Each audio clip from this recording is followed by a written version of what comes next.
Clarence Earl Gideon nació en Hannibal, Missouri. Su padre, Charles Roscoe Gideon, falleció cuando él tenía 3 años. Su madre, Virginia Gregory Gideon, se casó con Marion Anderson poco después. Tras años de comportamiento desafiante y absentismo escolar crónico, Gideon abandonó la escuela después del 8º grado, a los 14 años, y se escapó de casa, convirtiéndose en un vagabundo sin hogar. A los 16 años, Gideon ya había comenzado a acumular un historial delictivo menor. Fue arrestado en Missouri y acusado de robo, allanamiento de morada y hurto. Gideon fue sentenciado a 10 años, pero liberado tras 3, en 1932, al comienzo de la Gran Depresión. Gideon pasó la mayor parte de las 3 décadas siguientes en la pobreza. Cumplió condenas adicionales en prisión en Leavenworth, Kansas, por robar propiedad de gobierno, en Missouri por robo, hurto y fuga, y en Texas 3 veces por robo.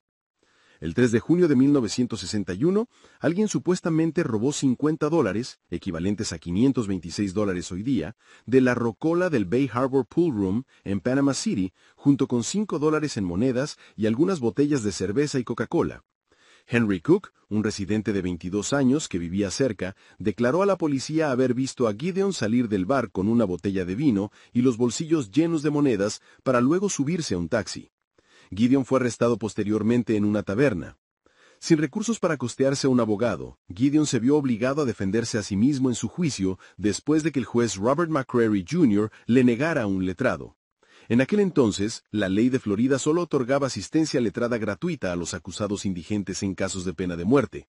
El 4 de agosto de 1961, Gideon fue declarado culpable de allanamiento de morada con intención de hurto menor, y el 25 de agosto, el juez McCrary le impuso la pena máxima, 5 años de prisión estatal. Durante su encarcelamiento, Gideon estudió el sistema legal americano. Concluyó que el juez McCrary había violado su derecho constitucional a la asistencia letrada, amparado por la 6ª enmienda de la Constitución de los Estados Unidos, aplicable en Florida a través de la cláusula del debido proceso de la 14ª enmienda. Escribió entonces a una oficina del FBI en Florida y posteriormente al Tribunal Supremo de Florida, pero le negaron la asistencia.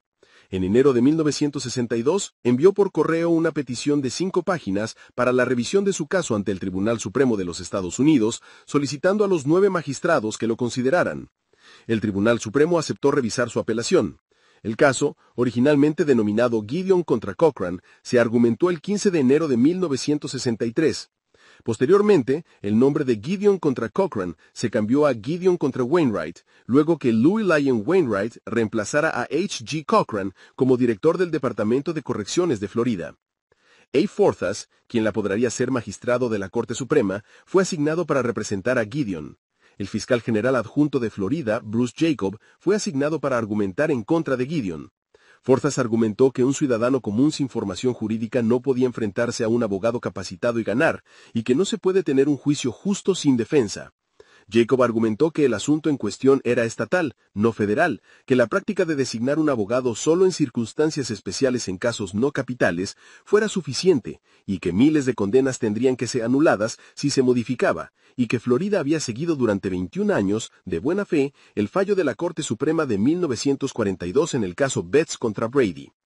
La Corte Suprema falló unánimemente a favor de Gideon en una decisión histórica el 18 de marzo de 1963. Aproximadamente 2,000 personas condenadas solo en Florida fueron liberadas como resultado de la decisión del caso Gideon.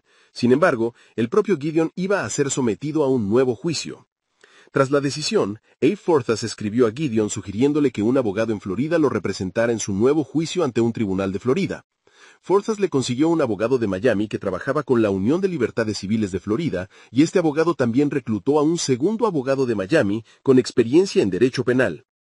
Sin embargo, en el tribunal del juez Robert McCrary en Panama City, Gideon declaró que no quería a los abogados de Miami. Al ser preguntado a quién prefería, dijo que quería al abogado local, Fred Turner.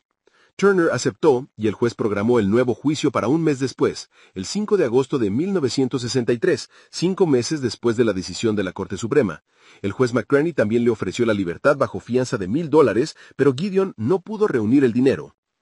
Durante el juicio, Turner reveló que el testigo ocular Henry Cook había mentido en el primer juicio sobre la ausencia de antecedentes penales. Turner también preguntó, ¿por qué lo dejaron a 2 cuadras de su casa después de haberlo llevado 60 millas?